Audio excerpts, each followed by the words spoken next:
Welcome to the Fast Lane Car and welcome to Byers, Colorado and the High Plains Raceway. And today, as a journalist, I get to drive the GTR, the Ford Focus ST, the Camaro, and hopefully not that ambulance on the racetrack. And we're going to produce a series of video reviews from the racetrack. Now, I am not a race car driver. I'm just a lucky enough journalist who gets to drive hundreds of cars every year. So I'm going to give you the fastest time I can and the best impression I can of these everyday cars, well, not the GTR, but the rest of these everyday cars on the racetrack.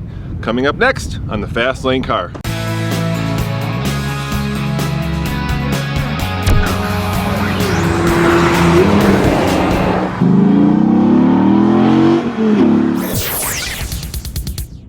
Over the next 10 days, we'll bring you 10 road cars reviewed on the racetrack.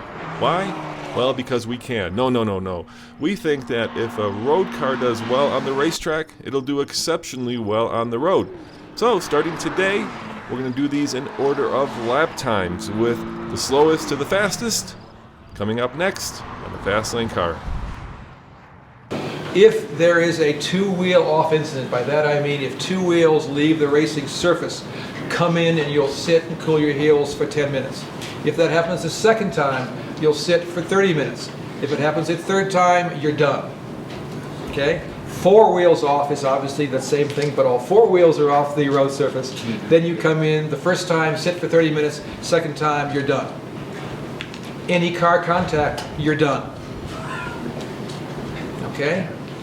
If there's a spin, we consider that four off. So if you spin, come in, sit 30 minutes. All right, gang, I am now in the Nismo Juke. And once again, I get 3 laps. I get an out lap, I get an in lap, and I get a hot lap. And so we'll see how this guy does with bigger tires, lower suspension, and about 9 more horsepower than the regular Juke. I've got it in sport mode to give me the most possible throttle snap. I'm waiting right now to go out behind the CX-5. I am not using paddle shifters because it doesn't have paddle shifters, and honestly, I'm not good with paddle shifters. So I usually let the transmission do the shifting. It's hard enough to concentrate on the corners and the entry and out speeds for me. So I usually let the car do the shifting. I'm not a race car driver by any means. And here we go. Now this has a nice little turbocharged engine, which is good up here at altitude. So that should be something that is helpful. And this is my out lap, so this is the one where you get to warm up a little bit, see how it initially handles. And right now I can tell you it feels tall. I know they've lowered it a little bit, but it does feel tall. Coming around this corner especially.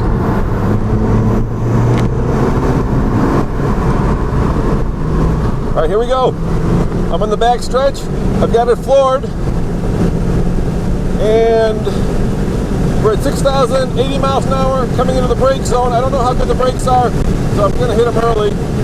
I think it would do better on a dirt road than it would do on a paved road. It just, it's really struggling a little bit around these corners. There's a lot of top mass and you can really feel it.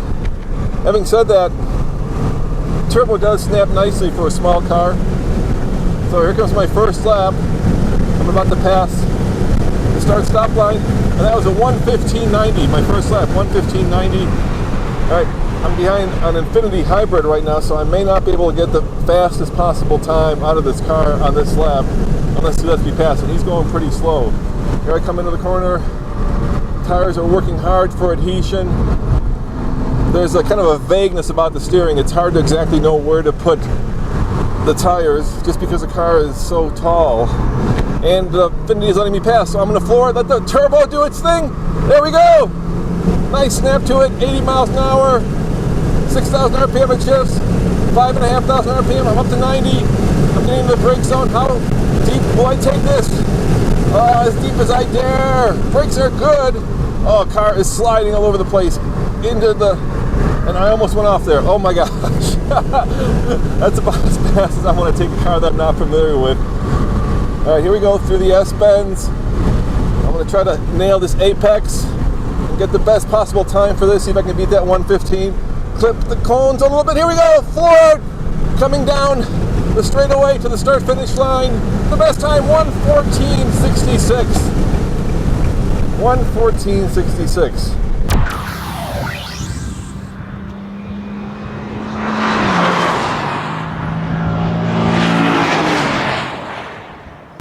You know, small engine, tall car, you really do pay the price.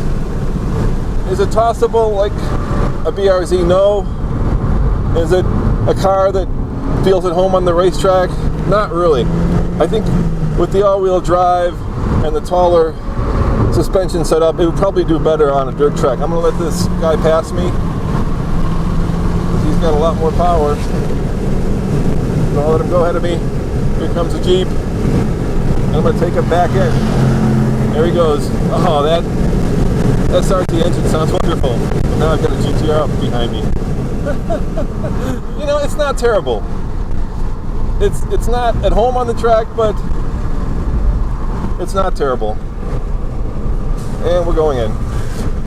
As always, this is Roman reporting for the Fast Lane Car. Thanks for watching, and come back tomorrow to watch another car. 1:14.66. That's the time. 1:14.66. See you next time. All right, guys, I'm in the Mazda now, and I'm going to keep the transmission in automatic mode. I'm just not a good enough driver to use the paddle shifters. I got enough to worry about.